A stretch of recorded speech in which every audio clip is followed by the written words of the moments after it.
Hi guys, bakit maganda sa Maya? Tingnan nyo, aside po sa marami na siyang ano na pwede nating magamit, pag load, pag trade, pag send, pag transfer sa bank, meron pang mga rewards, vouchers na makaklaim. So kita nyo, may tinext siya sa akin, congrats, you receive a 200 reward voucher from buying Maya card last May 2024. Deposit and spend at least 250. Go to voucher section and Maya of your Maya app and click claim. So, i-claim po natin kasi bago ma-expires.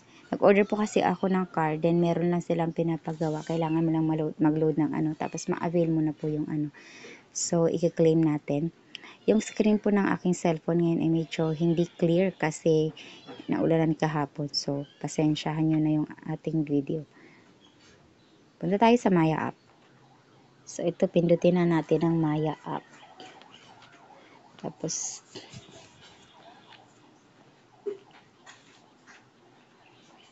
ayan, ilagay natin ang ating password para sa goals mo pantropiko.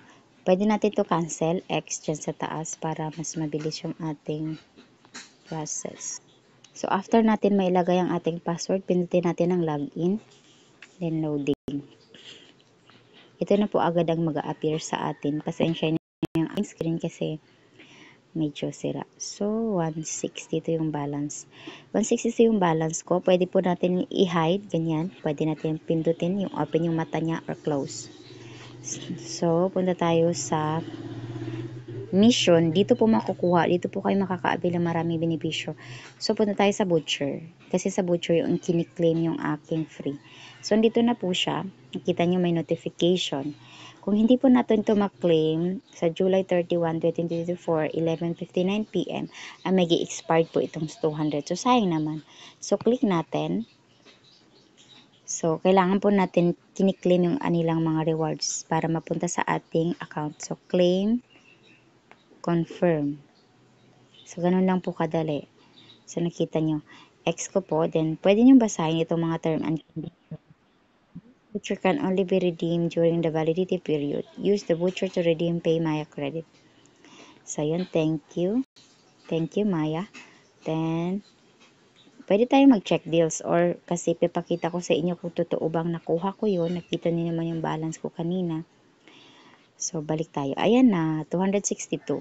So, ganun po kaganda ang Maya app. So, may ilalagay po ako ditong link kung gusto niyo mag-register para po makapag-Maya app na din po kayo.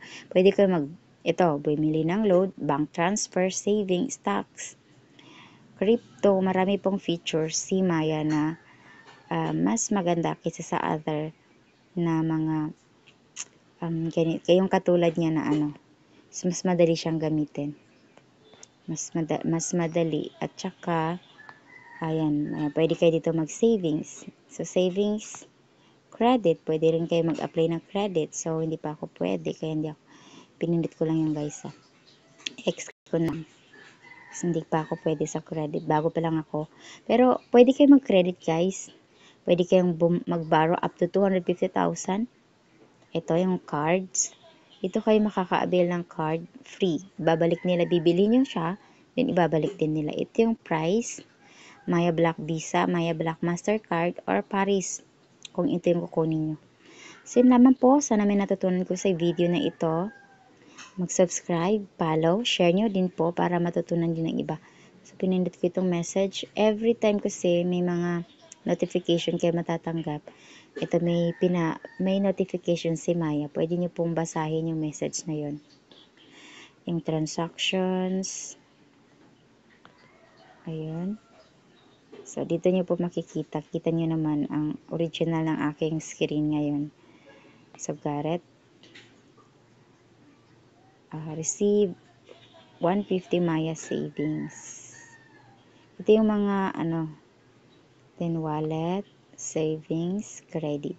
Wala pa po akong credit dahil bago pa lang ako. Pero pag marami po kayong medyo matagal na po kayo kay Maya, pwede na po kayo mag-credit. So, naman po, maraming salamat. Thank you for watching.